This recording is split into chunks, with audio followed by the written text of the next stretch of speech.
ఏపీలో కొత్త ప్రభుత్వం కొలువు తీరిన తర్వాత చోటు చేసుకుంటున్న రాజకీయ హింసపై ఢిల్లీ వేదికగా జగన్ పోరు మొదలుపెట్టినా ఎవరూ పెద్దగా పట్టించుకోలేదు.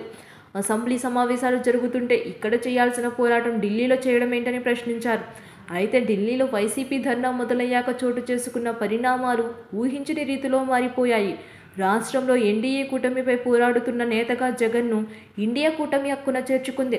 కాంగ్రెస్ మినహా కూటమిలో పార్టీలు జగన్కు మద్దతు ప్రకటించాయి. దీంతో సీన్ ఒక్కసారిగా మారిపోయింది.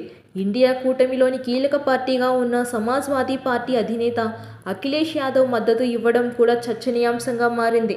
అలాగే ఉద్ధవ్ థాకరే శివసేన వర్గానికి చెందిన కొందరు ఎంపీలు ఈ దీక్షకు మద్దతు పలికారు.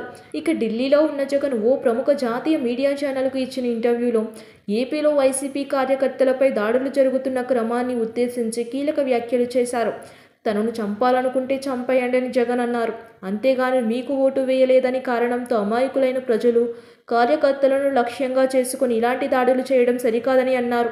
జగన్ చేసిన ఈ వ్యాఖ్యలు ఇప్పుడు రాజకీయంగా చర్చకి వస్తున్నాయి. ఇక ఢిల్లీ ధర్నాలో అనూహ్యంగా లభించిన మద్దతు ఇప్పుడు జగన్ ఆలోచనల్ని మార్చేసేలా కనిపిస్తోంది. రాబోయే రోజుల్లో కేంద్ర రాష్ట్రాల్లో తప్పనిసరిగా ఎన్డీఏపై పోరాడాల్సిన పరిస్థితిని జగన్కు కల్పిస్తోంది. దీంతో రాష్ట్రానికి రావాల్సిన విభజన హామీలు, ఇతర సాయంపై కేంద్ర రాష్ట్రాలను నిలదీసే పనిని జగన్ చాలా ముందుగానే ప్రారంభిస్తున్నట్లు తెలుస్తోంది. ఇప్పటికే లోక్సభ డిప్యూటీ స్పీకర్ పదవిని విపక్షాలకు ఇవ్వాలంటూ వైసీపీ చేసిన డిమాండ్ చూస్తుంటే పార్లమెంట్లోనూ ఎన్డీఏ కూటమితో అమీతుమీకి జగన్ సిద్ధమవుతున్నట్లు కనిపిస్తోంది.